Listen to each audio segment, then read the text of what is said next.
Hello out there. I'm Monica Lynn James, and I wanted to put a little video and more of a human touch to the class this week and to share that with some of you who maybe are not able to attend the virtual office hours.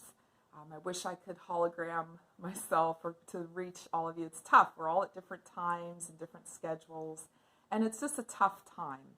So I just want to acknowledge that and just to thank all of you for the work that you're doing in the class and your focus on moving forward with your academic career. Seeing the work that you all do gives me hope. And I just want to acknowledge that and to thank you.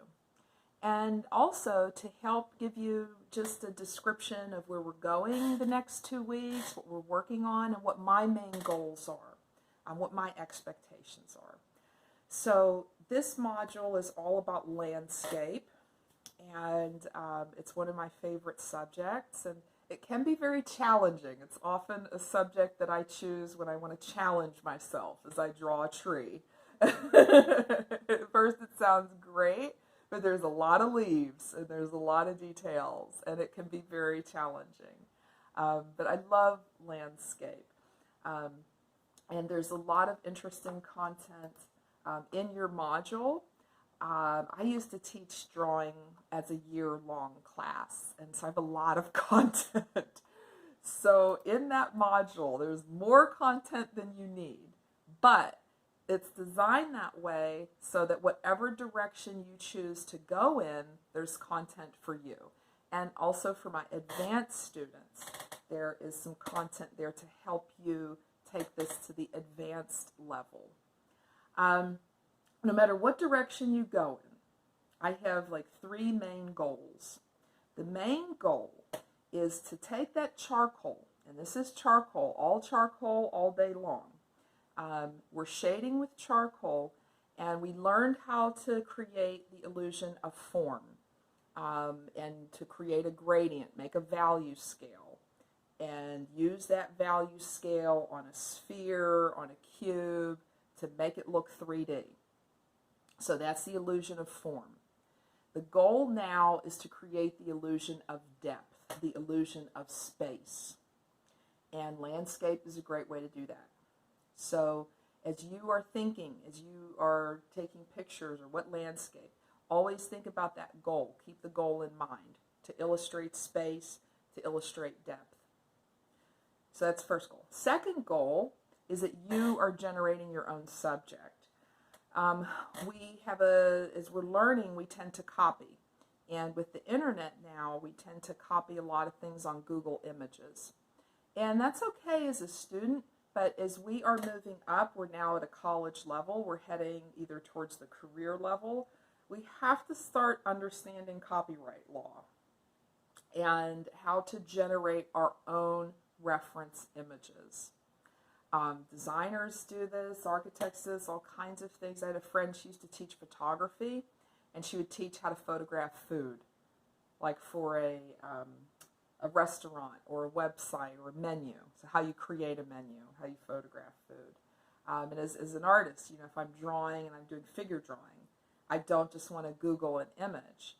I want to photograph the model or capture the model or find a model.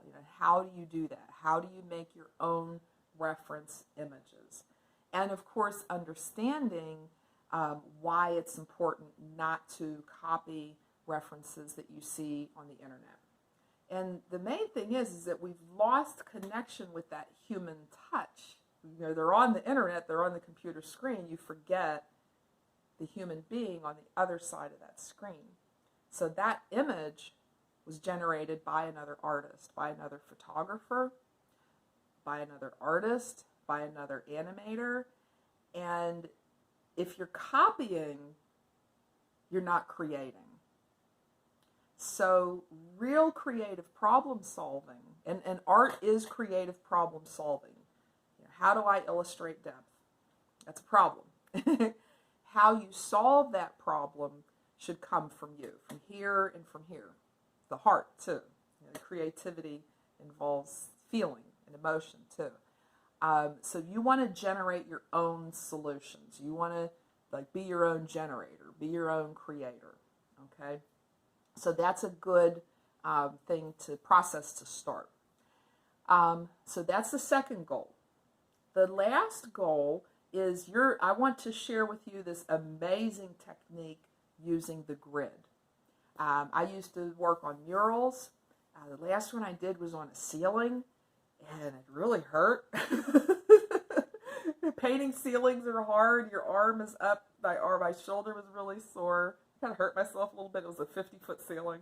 I took on a little more than I should have. It was painful, but I still love it. I love murals. It's wonderful. I love the community engagement, and it's often done with a team. I had a whole team of students that were working with me, and that team aspect is fun. But I've used grids on murals all the time, and that's how I take something from my sketchbook and enlarge it to a wall.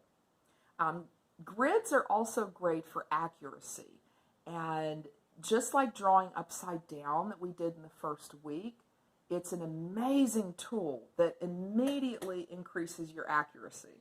So why not? Why not? So I want you to learn to use the grid. It's a great tool. If you love it, great. If not, oh well, move forward. You know, there's lots of techniques that may not go into your daily practice, but it just expands your repertoire, expands what you know. So even if you've used the grid before, I want you to use a very simple, basic grid. And if you're really starting out and you need that help, go ahead and make your grid more structured, more advanced. In the module, and I'm looking at the module right now, Module 5 on landscape. Inside of the reading and viewing materials, and most of you have already done this project, but you can go back to this. There's a PowerPoint on drawing tools and the grid. So if you've never used the grid, that's a great one to walk through. At the end, there's a couple of like really quick, really simple grid projects. And you can use those in your sketchbook. You could do that as a sketchbook exercise and just practice, how do I use the grid? What is this grid thing all about? And that's what the sketchbook is all about too, just practicing. So that's a great tool to try there. So through this module, we'll spend 2 weeks looking at landscape. You have a choice because you're going to capture with the camera. You're going to take a picture of your landscape. You can use an old picture. So if you went and took an amazing trip somewhere and you've got a really cool picture, you can use a picture from the past, but make sure that picture is helping you to create a drawing that has depth. So keep that goal of depth and space, in mind. And so you'll use your sketchbook however you need to practice. If you want to practice the grid, you may want to practice some of the things that are in your landscape, maybe trees or clouds or water, or even perspective. How do I do a cube in perspective? Okay, so use that sketchbook practice to help you. So whatever your final project is, there identify something in there. Okay, where do I need that practice? Okay, and use that sketchbook wisely. You should be spending about 2 hours in your sketchbook every week, at least, and about 3 hours on the final project, at least. That's like the bare minimum. If you are going into a creative career and you're building your portfolio, bump those hours up, double those hours. They say that to reach mastery, you should spend about 10,000 hours on whatever that is. If it's shooting a basket or swinging the tennis racket or shading that pencil, it's 10,000 hours. And I think I've put that in over my course of my career. And it works. If you put in 10,000 hours, you will be a master after those 10,000 hours. So just, think about that. So we'll actually have 2 sketchbook practices over the course of the 2 weeks. You'll have one this week and one next week. And we're going to do the group kind of halfway critique on your bigger landscape drawing. And what I want you to do is I want you to stop halfway. So by the end of this week, you should be about halfway through. So you should have your picture printed out or on a grid, and you should have the grid started on your drawing. That can be in pencil. You want the grid to erase. So use light lines for your pencil and your beginning drawing. And it can just be the grid and your line drawing. And just share that. Okay, you don't have to start the shading, halfway. You can ask questions, you can ask for opinions, you can share your reflection, and share a in-depth critique. I've added some more definition there. The critique comments should be at least 6 sentences in length. And you should use the elements of art and the principles of design as your vocabulary to help you expand that. So you can talk about value, you can talk about balance, asymmetrical or symmetrical. You can talk about composition, proportion, form, the illusion of form, space, the illusion of space, texture, okay? Use those vocabulary tools to help you expand your critique comments. So you want to give feedback to 2 people. Okay, you give what you get. So you want good feedback, you got to give good feedback. Okay, so give good feedback and give an honest reflection. Use that critique to help you, okay, and help each other. So that's due this weekend, and then next week your final drawing is due. So that gives you 2 weeks to really develop your shading. Good shading takes time to develop, and many of you discovered that in the still life.